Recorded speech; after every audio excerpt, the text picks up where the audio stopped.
उम्मीद जीने की, उम्मीद कभी ना हार मानने की, उम्मीद आसमानों को छूकर उनसे भी आगे जाने की। उम्मीद की इसी कड़ी में हम आए हैं एक ऐसे हॉस्पिटल में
अजय हाडिया सर से जानते हैं क्या है इलेक्ट्रो होम्योपैथी और कैसे यह काम करती है।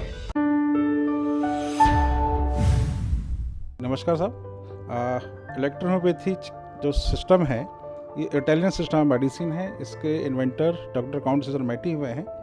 और ये जो सिस्टम है, जैसा इसका एक नाम है कि इलेक्ट्रो मीन्स ये ऊर्जा आधारित चिकित्सा पद्धति है। और इसके अंदर 114 प्लांट्स लिए गए हैं और ये ऐसे पौधे हैं जो हर प्रकार की बीमारियों को ठीक करने की क्षमता इसमें है। और इलेक्ट्रो यूँ नाम दिया गया है कि जो हमारा सन है, जो सूर्य है, सूर्य के प्रकाश की उपस्थिति में जो प्लांट्स अपना भोजन ग्रहण करते हैं और उसकी जो ऊर्जा होती है, हम उसको फर्मेंटेशन मेथड से, कोहेबेशन मेथड से हम उसका एक्सट्रैक्ट निकालते हैं। और उसके बाद हम उसको इतना हम प्यूरीफाई करते हैं कि उसमें से अल्कलॉइड्स और उसके केमिकल्स को हम निकाल देते हैं और उसके अंदर केवल ऊर्जा होती है। और ये ऊर्जा हमारे शरीर के अंदर हम जब जाती है तो एक प्रकार से तुरंत प्रभावी होती है और बिजली की तरह काम करती है। इसलिए हम इसको इलेक्ट्रो होम्योपैथी कहते हैं। और होम्यो मीन्स क्या होता है कि हमारे शरीर में दो वाइटल फ्लूइड हैं, ब्लड एंड लिम्फ, और दोनों एक नॉर्मल एनर्जी के साथ हमारे शरीर के अंदर फ्लो करते हैं। और उन दोनों में से एक या दोनों यदि इम्प्योर हो जाएं, कोई इन्फेक्शन आ जाए, तो हमारे शरीर में बीमारी होती है। और इसमें ऐसे प्लांट्स लिए गए हैं जो ब्लड और लिम्फ को प्यूरीफाई करते हैं। इसलिए दोनों को समान करना, और पैथी मीन्स चिकित्सा, तो इस प्रकार से इलेक्ट्रोहोम्योपैथी इसका नाम दिया गया है। एक क्वेश्चन यहाँ पर बहुत तेज़ी से मेरे जहन में आ रहा है।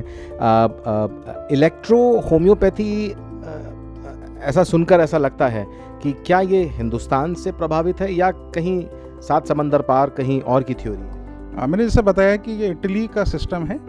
1865 में इसका इन्वेंशन हुआ था और हमारे देश के अंदर ये लगभग 1885 से हमारे भारत में आई है।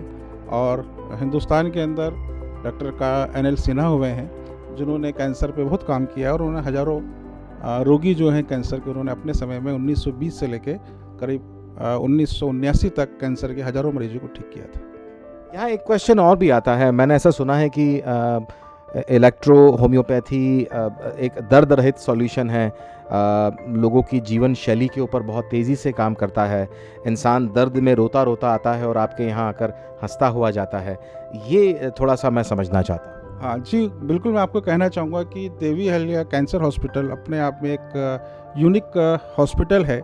और हमारे हॉस्पिटल में जब कैंसर में जब होता है और कैंसर होने के बाद में जब उसका ट्रीटमेंट किया जाता है और उस समय कीमोथेरेपी, रेडिएशन और सर्जरी की जाती है। और एक स्टेज ऐसी आती है कीमोथेरेपी और आप हम सब जानते हैं कि कीमोथेरेपी और रेडिएशन के कितने साइड इफ़ेक्ट होते हैं, और हमारा जो इम्यून सिस्टम है और धीरे धीरे कम होता जाता है, और एक स्थिति ऐसी आती है कि कैंसर को पेन डेवलप हो जाता है। और अभी तक वर्ल्ड में पेन का अभी तक कोई इलाज नहीं है, और जब पेन होता है तो मरीज़ को मॉर्फिन और पैथेडिन पर डाल दिया जाता है। उस स्थिति में मरीज़ हमारे अस्पताल में आता है, और जब वो आता है तो वो दुख और तकलीफ़ में होता है, और हम जब उसका इलाज करते हैं, हम कुछ ही समय में हम उसके पेन को हम 50 to 80 90% तक हम उसके पेन को हम उससे मरीज़ को उससे छुटकारा दिला देते हैं, और इस एक प्रकार से उसका जो लाइफ को है हम वापस से पेन रहित कर देते हैं। तो इस प्रकार से हमारी मेडिसिन काम करती है। डॉक्टर अजय हाडिया साहब, एक प्रश्न मेरे जहन में और आता है कि जब कैंसर की बात आती है, आप चूँकि कैंसर रोग विशेषज्ञ हैं, आप विश्वविख्यात एक डॉक्टर के रूप में अपनी पहचान बना चुके हैं सेंट्रल इंडिया में। कैंसर में ऐसा क्या तत्व है जो इंसान को बहुत पीड़ादायी मतलब दौर से मृत्युशैया की तरह उसकी ज़िंदगी हो जाती है, ना वो सोने में ना उठने में? ये क्या दर्द है और कैसे आपकी दवाइयाँ उसको आराम पहुँचाती हैं? देखिए, जब कैंसर जब होता है तो हमारे शरीर के अंदर एक लीजन के रूप में, एक गांठ के रूप में एक हमारे शरीर के अंदर आता है, एक सिम्टम्स के रूप में आता है। जैसे कि भूख नहीं लगती है, हाइपर एसिडिटी हो जाती है, पाइल्स हो जाता है, हमारे स्किन का कलर चेंज हो जाता है, तो एक सिम्टम्स के रूप में आता है, और धीरे धीरे वो एक कैंसर के रूप में हो जाता है। और जब इसके जो सेल्स हैं, कैंसर के सेल्स जो होते हैं अनकंट्रोल ग्रोथ करते हैं हमारे शरीर के अंदर, और पूरा शरीर मेटास्टेटिस हो जाता है। उस स्टेज में क्या होता है कि जो कैंसर के जो सेल्स होते हैं वो ऑक्सीजन को खाने का काम करते हैं। पहले वो ग्लूकोज लेते हैं, शुगर खाते हैं, ऑक्सीजन खाते हैं, और इसी वजह से ऑक्सीजन की जब कमी होती है हमारे शरीर के अंदर तो हमें पेन डेवलप हो जाता है। तो उस स्टेज के अंदर हमारे पास ऐसी कोई मेडिसिन नहीं है जो हमारी एनर्जी को बढ़ा दे, और एनर्जी और ख़त्म हो जाती है एलोपैथी ट्रीटमेंट लेने से, तो इस कारण से पेन डेवलप हो जाता है। और हमारी मेडिसिन जो हैं वो एंटीऑक्सीडेंट हैं, एंटी इन्फ्लेमेटरी है, एंटी एनाल्जेसिक है, पेशेंट्स के इन्फ्लेमेशन कम करती है, ट्यूमर के साइज को कम करती है, ऑक्सीजन का सप्लाई वहाँ बढ़ाती है, एनर्जी का फ्लो वहाँ बढ़ाती है, और इस प्रकार से पेशेंट को तुरंत दर्द में राहत देती है। डॉक्टर हाडिया के ऐतिहासिक कार्यों पर नजर डालें तो मध्य प्रदेश शासन से इलेक्ट्रो होम्योपैथी चिकित्सा एवं शिक्षा को कानूनी मान्यता दिलाने का भी श्रेय इन्हें ही जाता है। साथ ही चिकित्सा के क्षेत्र में उत्कृष्ट योगदान हेतु केंद्रीय स्वास्थ्य मंत्री मनसुख मांडविया द्वारा इन्हें सम्मानित भी किया गया। सामान्यतः ये देखा गया है कि किसी भी व्यक्ति के शरीर में कैंसर का पता तब चलता है जब उसके शरीर में कैंसर तीसरी या चौथी स्टेज तक पहुंच जाता है, और यही वो वजह होती है जिसकी वजह से उस कैंसर रोगी को काफ़ी हाई डोज रेडिएशन, कीमोथेरेपी जैसी पेनफुल थेरेपीज से गुजरना पड़ता है।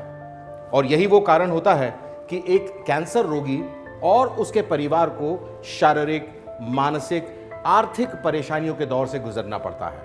और जब इस कंडीशन के मरीज देवी अहिल्या कैंसर हॉस्पिटल आते हैं, जिनकी जीने की उम्मीद बहुत कम रह जाती है, तब डॉक्टर अजय हाडिया सर और उनकी टीम का उन्हें पूरा साथ मिलता है, और फिर शुरू होता है इम्पॉसिबल को पॉसिबल में बदलने का काम।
हमेशा तत्पर रहता है।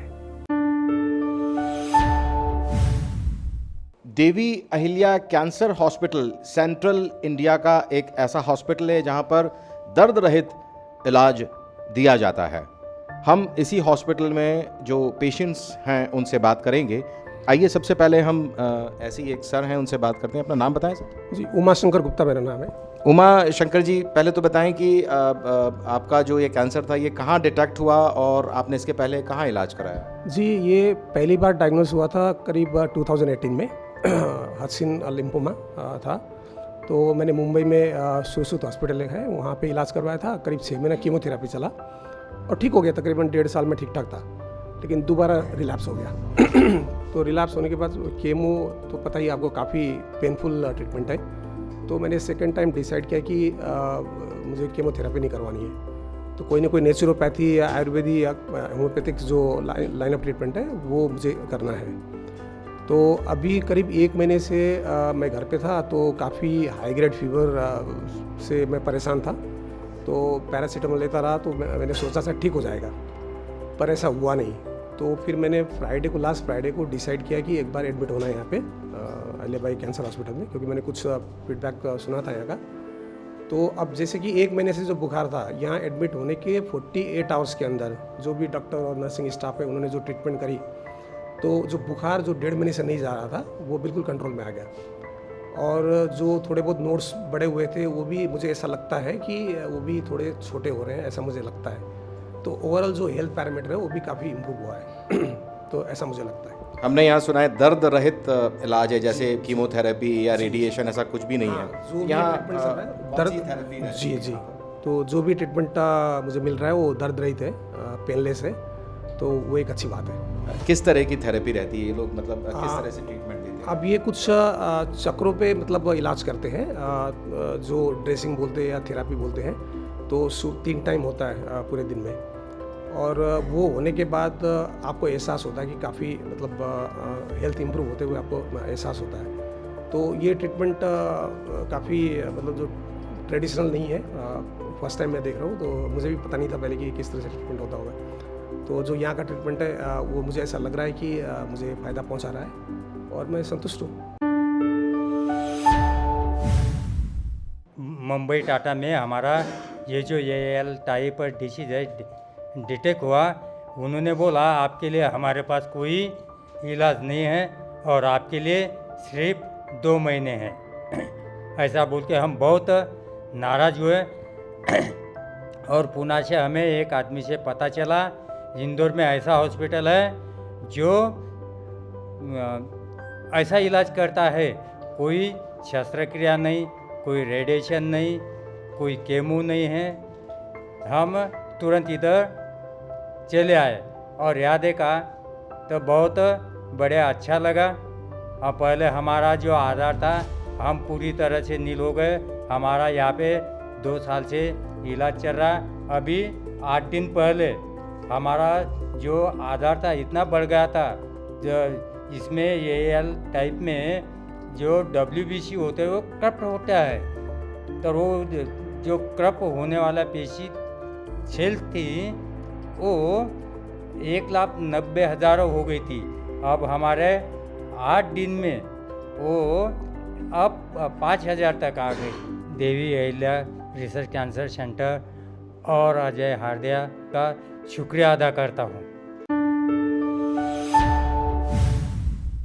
देवी अहिल्या कैंसर हॉस्पिटल इंदौर भारत का पहला कैंसर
में इलेक्ट्रो होम्योपैथी के बारे में हमें काफ़ी जानकारियां मिली हैं, लेकिन हॉस्पिटल के एडमिशन से लेके पेशेंट को हैंडल करना, पेशेंट की फैमिली को हैंडल करना, ऐसे कई सवाल अभी भी जहन में हैं। बताने के लिए CEO of Devi Ahilya hospital and research centre Mrs Manisha Sharma हमारे साथ हैं। Ma'am welcome. Thank you. Ma'am पहला क्वेश्चन यहाँ है कि जब हम एडमिशन की बात करते हैं तो ये प्रोसीजर कैसे है अलग दूसरे हॉस्पिटल्स के मुकाबले? हमारे यहाँ जो एडमिशन का प्रोसेस है वो 7 डेज़ हम पेशेंट्स को एडमिट रखते हैं और जैसे ही पेशेंट आता है तुरंत एडमिशन होता है उसका और 1 घंटे बाद हम लोग ट्रीटमेंट शुरू कर देते हैं। चूँकि इलेक्ट्रो होम्योपैथी से जो पेशेंट्स का हम लोग ट्रीटमेंट करते हैं उसके रिजल्ट्स भी हमें तुरंत आधे घंटे बाद, 15 मिनट बाद, 1 घंटे बाद मिलना शुरू हो जाते हैं। हमारा जो स्टाफ है बहुत ही डेडिकेटेड तरीके से काम करता है, राउंड द क्लॉक 24 घंटे किसी भी समय अगर पेशेंट को तकलीफ़ है तो वो तुरंत उसके पास जाता है, चाहे फिर उसमें 1 घंटा लगे, 2 घंटा लगे। क्योंकि हम लोग जो मेडिकेशन करते हैं उसमें हमारा 45 to 60 मिनट लगता है मेडिकेशन करने के लिए और उसी दौरान पेशेंट्स को रिलीफ होना शुरू हो जाता है और उसके मुंह से निकलना शुरू हो जाता है कि हाँ मुझे अब आराम है, मुझे अब फ़ायदा होना शुरू हो गया है। क्योंकि पेशेंट हमारे पास जब आता है तो वो बड़े बड़े कैंसर हॉस्पिटल से डायग्नोस होके आता है, सारी ट्रीटमेंट ले चुका होता है, कीमोथेरेपी, रेडिएशन, सर्जरी, और वहाँ से जब वो निराश होके आता है तो उसको एक आशा की किरण हमारे हॉस्पिटल में मिलती है। और एलोपैथी में जो उन्होंने पेनफुल ट्रीटमेंट जो उनको लगा है और जो हुआ है उनके साथ, तो वो सब सहते सहते जब वो हमारे यहाँ का ट्रीटमेंट बहुत ही फ्रेंडली है, चूँकि हम कोई कीमो, कोई रेडिएशन नहीं देते, कोई इंजेक्शन नहीं लगाते, बहुत ही स्मूथ तरीके से मेडिकेशन होता है और बहुत प्यार से हमारी सिस्टर्स ये काम करती हैं। तो निश्चित दूसरे हॉस्पिटल से हमारे हॉस्पिटल का ट्रीटमेंट प्लस एडमिशन सारी प्रोसेस डिफरेंट है। दूसरे हॉस्पिटल के मुकाबले देवी अहिल्या का ट्रीटमेंट और हैंडल करने का तरीका काफ़ी डिफरेंट है, ये तो हमने इस प्रोग्राम के दौरान देखा ही है। एक क्वेश्चन यहाँ पे और आता है कि जब हम बात करते हैं काउंसलिंग की तो पेशेंट्स और उनकी फैमिली को आप किस तरीके से काउंसिल करते हैं जो औरों से अलग है? देखिए, पेशेंट्स जब कैंसर डायग्नोस होता है और उसे पता चलता है तो फैमिली प्लस पेशेंट्स दोनों ही बड़े डरे हुए होते हैं, क्योंकि उनको लगता है कि अब बचना मुश्किल है। और जब वो फिर ट्रीटमेंट दूसरे हॉस्पिटल में लेते हुए आते हैं तो वो जो फाइनेंशियली, मेंटली, फिज़िकली इतना वीक हो चुके होते हैं और जब हमारे पास आते हैं तो कहीं ना कहीं उनको एक आशा की किरण नज़र आती है और जब उनको रिलीफ मिलता है तो उनको मन में एक ये लगता है कि शायद अब मेरा नया जीवन शुरू हो सकता है और मैं ठीक हो सकता हूँ। तो उस दौरान बार बार पेशेंट्स की और पेशेंट्स के अटेंडर की हमें काउंसलिंग करनी पड़ती है, क्योंकि वो इतने डिमोटिवेटेड होते हैं, उनको लगता है कि अब कोई रास्ता है नहीं। पेशेंट्स को भी कई बार बहुत समझाना पड़ता है क्योंकि वो बिल्कुल नेगेटिविटी में चले जाते हैं, जीने की आशा छोड़ देते हैं और जब उन्हें थोड़ा सा रिलीफ होता है तो फिर उनकी आशाएं कुछ ज़्यादा हो जाती हैं हमसे और वो उनको उम्मीद लगने लगती है कि निश्चित मुझे कुछ ना कुछ होगा और क्या मुझे इतनी जल्दी ये हो सकता है, मुझे ऐसा। तो पेशेंट्स की काउंसलिंग प्लस अटेंडर की काउंसलिंग बहुत बड़ा रोल होती है, क्योंकि जब आदमी नेगेटिविटी में जाता है उसको पॉजिटिविटी में लाने में बहुत टाइम लगता है। क्योंकि हमारी मेडिसिन भी वही काम करती है, एनर्जी लेवल बढ़ाती है और हम भी समय समय पे उनको टाइम देते। दूसरे और हॉस्पिटल में तो डॉक्टर्स पेशेंट से बात नहीं करते और अटेंडर से तो बिल्कुल भी नहीं, तो उस हिसाब से हमारे पेशेंट्स भी बहुत खुश रहते हैं और उनको रिलीफ भी मिलता है। तो काउंसलिंग बहुत ज़रूरी है, बहुत ज़रूरी है काउंसलिंग। एक और क्वेश्चन चलते चलते मैम यहाँ जानना बहुत ज़रूरी है कि जब भी बात आती है किसी पेशेंट की, कैंसर पेशेंट खास तौर से टूट कर बिखर कर यहाँ आ रहा है, तीसरी या चौथी स्टेज में वो आपसे मिल रहा है, क्या उस पेशेंट की या उसकी फैमिली की ज़िंदगी में कोई परिवर्तन आप ला सकते हैं अगर वो थोड़ा जल्दी आता है तो? जी निश्चित, आपने बहुत अच्छा क्वेश्चन किया है। हम लोग जब पेशेंट्स एक्चुअली कैंसर डायग्नोस ही 2nd और 3rd स्टेज पे होता है और जब डायग्नोस होने के बाद वो चले जाते हैं एलोपैथी में, कीमो, बायोप्सी, रेडिएशन, सर्जरी, तो उस कंडीशन में उनकी कंडीशन और ज़्यादा ख़राब होती चली जाती है। लेकिन ऐसा हमारा मानना है कि अगर हमारे पास 2nd या 3rd जैसे ही वो डायग्नोस होता है और डायग्नोस होने के बाद अगर देवी अहिल्या हॉस्पिटल में एडमिट होता है और ट्रीटमेंट लेता है तो हम कह सकते हैं कि पेशेंट पूरी तरह से ठीक भी हो सकता है। ये डिपेंड करता है कि पेशेंट की डिसीज़ कैसी है, प्रोग्रेसिव डिसीज़ है तो उसमें थोड़ा वक्त लगेगा, और अगर उसकी इम्यूनिटी और सारी चीज़ें हम बूस्टअप करते हैं और उससे अगर हमें फ़ायदा मिलता है तो पेशेंट ठीक भी होते हैं, और मेटास्टेटिस कई पेशेंट्स ऐसे हैं जो हमारे यहाँ अभी तक ठीक हुए हैं। इलेक्ट्रो होम्योपैथी औषधियां वनस्पति पौधों व जड़ी बूटियों से मिलकर बनाई जाती है जो ऊर्जा आधारित है। यह बिजली की तरह अपना प्रभाव डालती है। कैंसर की स्थिति में इलेक्ट्रो होम्योपैथी की दवा शरीर में चल रहे दूषित चैतन्य पदार्थ, रस और रक्त को शुद्ध करके कैंसर कोशिकाओं की वृद्धि को पूर्ण रूप से खत्म करती है, जिससे सूजन और दर्द की स्थिति में इलेक्ट्रो होम्योपैथी दवा से तुरंत राहत मिलती है। शरीर के प्रत्येक हिस्से जहां पर कैंसर फैला होता है वहां इलेक्ट्रो होम्योपैथी दवा का सुचारू रूप से इस्तेमाल करके कैंसर को बढ़ने से रोका जा सकता है। आइए सबसे पहले हम डॉक्टर अजय हाडिया साहब से जानना चाहेंगे, साथ में सीईओ मैम मनीषा मैम भी हमारे साथ हैं, उनसे भी हम बात करेंगे। सर, अगर एनर्जी की बात करते हैं, आप कह रहे हैं कि इस लेबोरेटरी में भी एनर्जी है, इस कमरे में एनर्जी, हर जगह एनर्जी है, ये तो ठीक है, लेकिन कैसे आप इस एनर्जी को एक मेडिसिन में उतारते हैं? एक्चुअली हमारी जो इलेक्ट्रोपैथिक मेडिसिन है ये प्लांट बेस्ड मेडिसिन है, और हम हमारी लैब के अंदर मेडिसिन हम स्वयं ही तैयार करते हैं। आप देख रहे हैं यहाँ पर कि ये सब मेडिसिन रखी हुई है, ये हम लोग एक्सट्रैक्ट निकालते हैं, जैसे एक्सट्रैक्ट अभी तैयार हो रहा है, और ये इसके अलावा हमारे पास ये जो मेडिसिन है ये एक्सट्रैक्ट बन के तैयार हो गया है। अब इसके बाद हम क्या होता है, अभी हम देखेंगे इसमें एनर्जी नहीं है, परंतु ये प्रिपरेशन ऑफ मेडिसिन है। जब हम मेडिसिन प्रिपेयर करते हैं तो उसमें एनर्जी डेवलप हो जाती है। इसके बाद में हम ये इस मेडिसिन का जैसे 1 ml हम लेते हैं और 9 ml हम डिस्टिल वाटर लेते हैं, उसको ये 10 ml हो जाएगा। इसके बाद फिर इसका 1 पार्ट लेंगे, 1 ml इसमें से लेंगे, और फिर 9 ml लेंगे, 10 ml हो जाएगा, D2 हो जाएगा, वैसे D3 बनाएंगे। और D4 जो होता है, जो हमारी मेडिसिन हम पेशेंट को यूज़ करते हैं, उसका हम 1:47 रेशो से हम स्ट्रोक लगाते हैं, और इस प्रकार से वो मेडिसिन बन जाती है और उसमें एनर्जी वो आ जाती है। हमें ये भी आपने इसके पहले भी बताया है कि इसमें कुछ हर्ब्स, जड़ियों का इस्तेमाल करते हैं। कुछ ऐसी जड़ियों के आप नाम बता सकते हैं या ऐसे कुछ एक्सट्रैक्ट्स? देखिए, इसके अंदर तो ऐसे 114 प्लांट्स लिए गए हैं।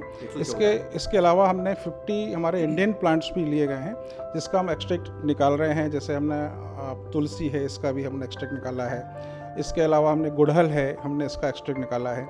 इस प्रकार जैसे पीपल है, इसका भी हमने एक्सट्रैक्ट निकाला है। ये जितनी मेडिसिन मैं नाम बता रहा हूँ, ये सभी मेडिसिन एंटीऑक्सीडेंट होती है, इनमें जो गुण होते हैं वो एंटीऑक्सीडेंट होते हैं। तो ये मेडिसिन हम जब बनाते हैं तो इसके अंदर एनर्जी होती है और पेशेंट के अंदर तुरंत ही प्रभावी होती है। जब हम इलेक्ट्रो होम्योपैथी की बात करते हैं तो कितनी प्रकार की ऐसी दवाइयाँ जो आप लैब में तैयार करते हैं? देखिए, हमारे पास जो मेडिसिन हम बनाते हैं वो लिक्विड फॉर्म में है और पिल्स फॉर्म में है, ऑइंटमेंट में भी है। इसके अलावा हम लोगों ने इंजेक्शन भी तैयार किए हैं, आईवी भी हम दे रहे हैं। इंजेक्शन हम सबकुटेनियस देते हैं और आईवी को हम 100 ml में डाइल्यूट करके और उसको देते हैं। तो आईवी के रिजल्ट्स हमें बहुत अच्छे देखने को मिल रहे हैं, जो कि अभी तक आईवी किसी ने भी इलेक्ट्रो होम्योपैथी में नहीं शुरू किया। ये हमने शुरू किया और उसके रिजल्ट्स हमको बहुत अच्छे मिले हैं।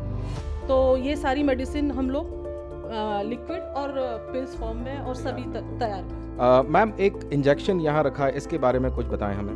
जी, ये इंजेक्शन जो है ये इलेक्ट्रो होम्योपैथी हमारी मेडिसिन से ही हमने बनाया हुआ है, और इस इंजेक्शन को हम लगाते हैं पेशेंट्स को। अगर दर्द है तो दर्द के लिए या किसी भी तरह की जो तकलीफ़ उसको है, अलग अलग इंजेक्शन है और हर पेशेंट के लिए अलग अलग इंजेक्शन तैयार किए जाते हैं। वही इंजेक्शन हम उनको देते हैं और इसके बेहतर रिजल्ट हम देखने को मिल रहे हैं। मैम, एक क्वेश्चन और मैं पूछना चाहता हूं। जब रिसर्च की बात होती है तो आप लोगों ने कैंसर की तकलीफ से पीड़ित एक इंसान को दर्द रहित जीवन की तरफ आगे बढ़ाया है, तो किस तरीके से दर्द के ऊपर ये आपकी दवाइयाँ काम करती हैं? देखिए, अभी हमने कुछ रिसर्च भी की है और कैंसर के दर्द के लिए एक ऑन्कोफोर्ट हमने बनाया है। ये जब 10-10 मॉर्फिन खा के पेशेंट आता है और मॉर्फिन के दर्द से भी उसको राहत नहीं मिलती, तब हमारी ये मेडिसिन अगर हम उसके ऊपर अप्लाई करते हैं तो 15 से 20-25 मिनट, आधे घंटे बाद उसके दर्द में उसको राहत मिलती है और वो मतलब धीरे धीरे धीरे उसका फिर वो दर्द हमेशा के लिए चला जाता है, क्योंकि पेन किलर से दर्द जाना संभव नहीं है कैंसर का। हमारी जो मेडिसिन है उसमें ये एंटीऑक्सीडेंट है जो कि ऑक्सीजन लेवल को बढ़ाती है और उस दर्द से राहत देती है। तो एक हमने पेंटाफोर्ट भी बनाया है, वो ब्रेन पे और बोन कैंसर पे बहुत अच्छे रिजल्ट्स उसके हमें देखने को मिल रहे हैं। तो ऐसे रिसर्च हम लोग कर रहे हैं, क्योंकि पेशेंट जब एडमिट होते हैं और अलग अलग टाइप के कैंसर के पेशेंट्स आते हैं तो उनके ऊपर अलग अलग मेडिसिन का प्रभाव हमको देखने को मिलता है। तो उसी हिसाब से हम रिसर्च करते रहते हैं और नई नई मेडिसिन हम बना रहे हैं। देवी अहिल्या कैंसर हॉस्पिटल किस तरह के नए नए रिसर्च कर रहा है, शोध कर रहा है, ताकि दर्द से एक कैंसर पेशेंट को आराम दिलाया जा सके। साथ ही Devi Ahilya hospital and research centre ने चिकित्सा विज्ञान के इतिहास में पहली बार कैंसर रोग और उसके सफल निदान के लिए एक पूरी नई प्रणाली पेश की है, जिसे bio energy imagine scanner tools aura scanner कहते हैं।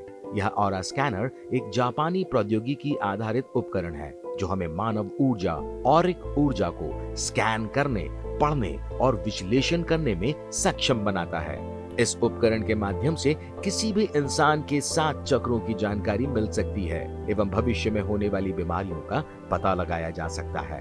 Bio energy imagine scanner tools cancer के इलाज में भी बहुत महत्वपूर्ण है और इससे कैंसर का समाधान करना काफी हद तक संभव है।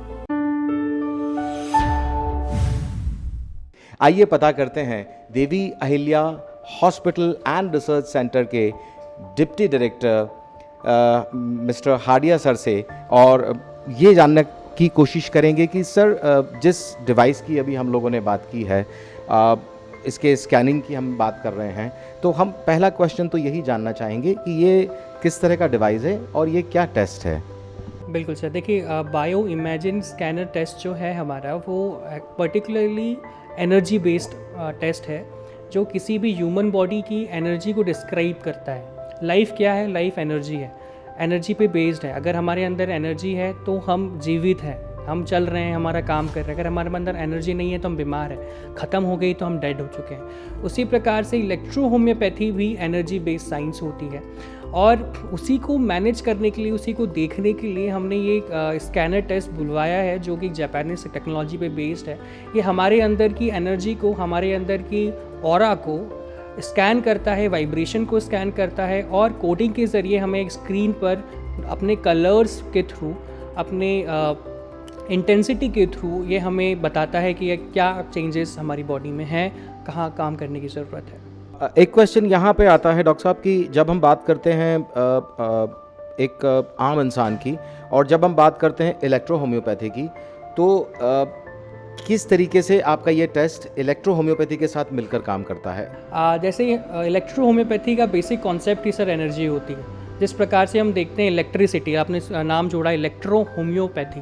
Homeopathy particularly based on plant based medicine, जो भी मेडिसिन हैं। साथ ही साथ में इलेक्ट्रिसिटी का अगर हम प्रयोग करें, इलेक्ट्रिसिटी किस फॉर्म में? एनर्जी के फॉर्म में। अगर जैसे हम खटका दबाते हैं और लाइट जल जाती है, खटका दबाया और पंखा चल गया, उसी प्रकार से हमने इसको देखा कि एनर्जी हमको फील करी कि हमने करा और बहाव करके वो यूज़ हुई। उसी प्रकार से इलेक्ट्रो होम्योपैथी में भी जब हम प्लांट बेस्ड एनर्जी को प्योर फॉर्म में हमारी बॉडी के लगाते हैं या उसको एब्जॉर्ब करवाते हैं, तो हमारी बॉडी में जहाँ भी खोई हुई एनर्जी है उसको रीगेन हेल्प होती है। साथ ही साथ में जहाँ पर भी कुछ अनियमितताएं आई हैं बॉडी में, उसको हील करने में मदद करती है। और वही जो टेस्ट है हमें ये बताता है कि कहाँ पर ब्लॉकेज है एनर्जी का और कहाँ हमें कौन सी मेडिसिन का उपयोग करना है ताकि और अच्छे रिजल्ट हमको मिल सके।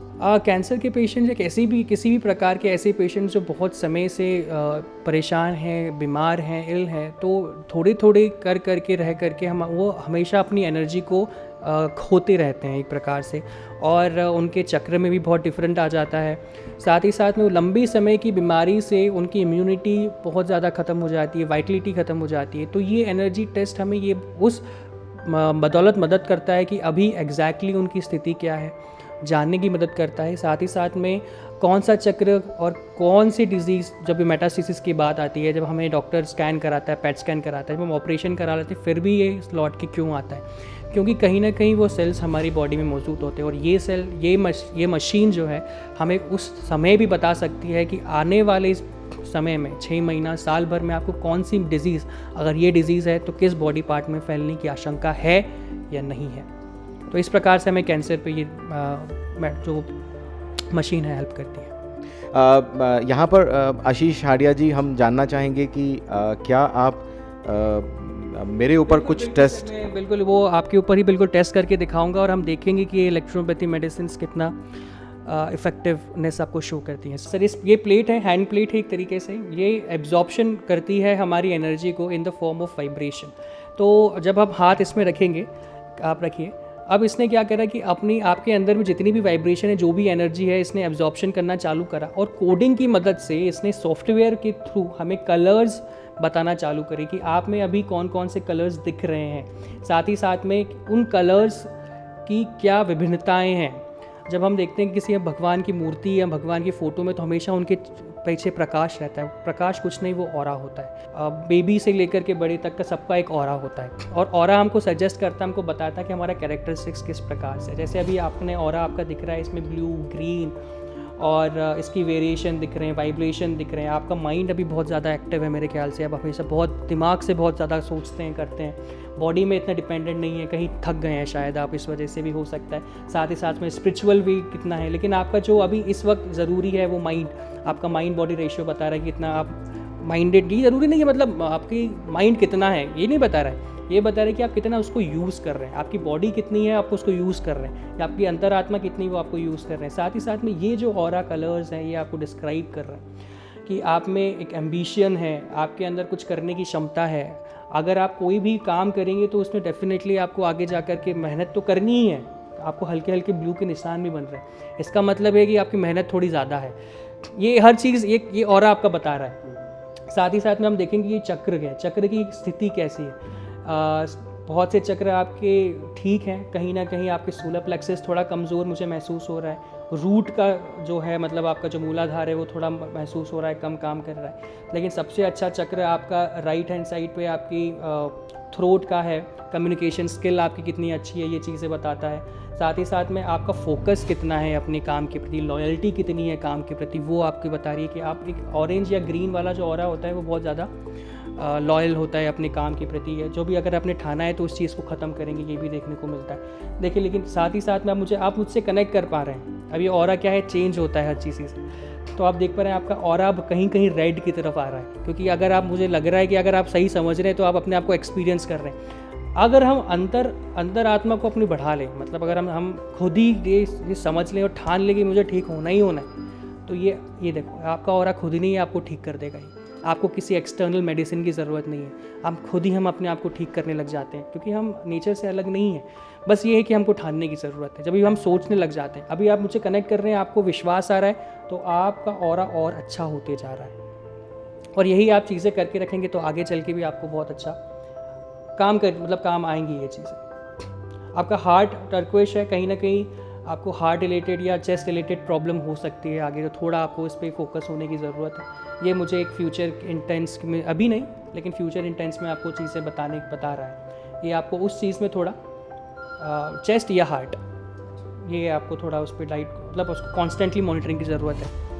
इतना नहीं कि बहुत ज़्यादा ये खतरनाक हो जाएगा, नहीं, लेकिन ये आपको प्रॉब्लम दे सकता है थोड़ी बहुत। ये मुझे अभी चीज़ें बता रही हैं। चलते चलते कुछ गोल्डन वर्ड्स आप जो हमारा प्रोग्राम देख रहे हैं उन्हें कहना चाहेंगे?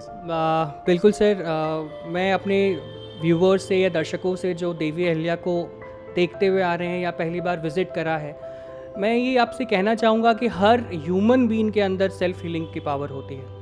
हम नेचर से जुड़े हुए हैं, हम अलग नहीं है नेचर से, और नेचर में ये ताकत होती है कि वो अपने आप को रीहील करे।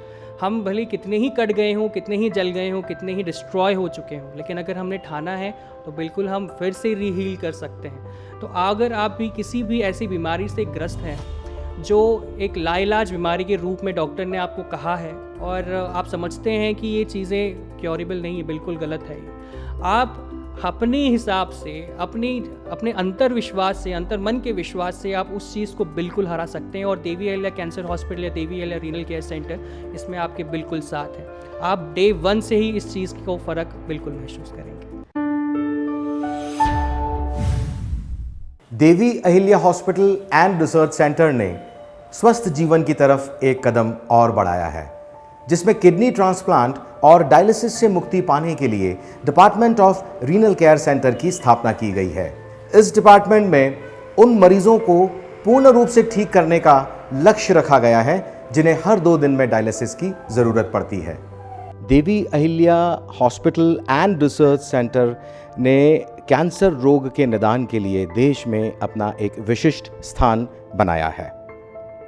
अब ऐसे रोगी जिन्हें हर 2 दिन में डायलिसिस की ज़रूरत पड़ती है, उन्हें डायलिसिस से पूर्ण रूप से मुक्त करने का प्रयास किया जा रहा है।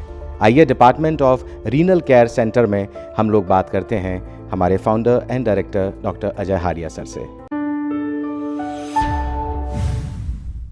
Devi Ahilya hospital and research centre के department of renal care centre में इस वक्त हम लोग हैं। यहाँ पर फाउंडर एंड डायरेक्टर डॉक्टर साहब खुद पेशेंट्स के ट्रीटमेंट में अपना पूरा वक्त दे रहे हैं। आइए हम पता करेंगे कि department of renal care centre और डिपार्टमेंट से अलग कैसे है।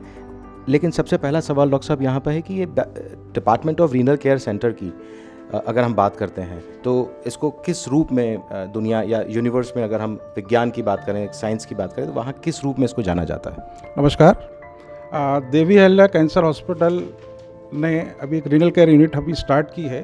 ये जो रीनल केयर यूनिट है, इसकी हमारी विशेषता ये है कि ये हमने एक हाइड्रोथेरेपी यूनिट यहाँ पे एस्टेब्लिश की है। इसका मेन पर्पज़ ये है कि जिस प्रकार से हम डायलिसिस हम करते हैं, हर 2 से 3 दिन में हमें पेशेंट को डायलिसिस की आवश्यकता पड़ती है, परंतु ये जो हाइड्रोथेरेपी यूनिट है, ये अपने ग्रेविटेशनल रेसिस्टेंस सिस्टम पे काम करती है और हमारे शरीर के ब्लड सर्कुलेशन को ये बढ़ाती है। पेशेंट को हम यहाँ 2 से 2.5 घंटे यहाँ पे हम लोग इस टब में रखते हैं और ये सेल्फ डायलिसिस करके और जो अंदर जो पॉइजनस जो सब्सटेंस होते हैं उसको यूरिन के द्वारा ये बाहर निकाल देती है। और पेशेंट्स को डेली हम 2 से 2.5 घंटे रखते हैं, तो हम देखते हैं कि धीरे धीरे पेशेंट्स की किडनी स्वयं काम करने लगती है और पेशेंट एक कुछ समय के बाद में डायलिसिस से बाहर आ जाता है। डॉक्टर साहब, यहाँ एक क्वेश्चन और है कि जब हम देवी अहिल्या के department of renal care centre की बात करते हैं या अन्य किसी डिपार्टमेंट की बात करें, तो ये अन्य डिपार्टमेंट से कैसे अलग है? हाँ, बिल्कुल आपने सही प्रश्न किया। हमारे इस हॉस्पिटल में पूर्ण रूप से इलेक्ट्रोपैथी ट्रीटमेंट किया जाएगा और उस इलेक्ट्रोपैथी ट्रीटमेंट के द्वारा हमारा जो ह्यूमन जो बॉडी है उसके अंदर एनर्जी सर्कुलेशन किया जाएगा और ब्लड सर्कुलेशन का यदि फ्लो बढ़ेगा तो किडनी ऑटोमेटिक हीलिंग उसमें हो जाएगी हमारे शरीर के अंदर। और हमने एक पंच लाइन दी हुई है कि डोंट रिप्लेस रीग्रो, जिसके अंदर हमें किडनी को ट्रांसप्लांट करने की ज़रूरत नहीं है, हम खुद इसको रीग्रो कर सकते हैं और हम कुछ ही समय के अंदर 4 से 6 महीने के अंदर वापस हम क्योरेटिव हम कर सकते हैं, क्योर कर सकते हैं किडनी को। Devi Ahilya hospital and research centre ने कैंसर के रोग से लड़ रहे अपने मरीजों के दिल में एक जज्बा जगाया है और साथ ही उनके आत्मविश्वास को पुनः लौटाया है। तो देखा आपने किस तरह Devi Ahilya hospital and research centre चिकित्सा के क्षेत्र में नित नए कीर्तिमान स्थापित करता जा रहा है। साथ ही Devi Ahilya hospital and research centre उम्मीद की एक किरण है उन लोगों के लिए जो कैंसर से अभी भी डरे हुए हैं।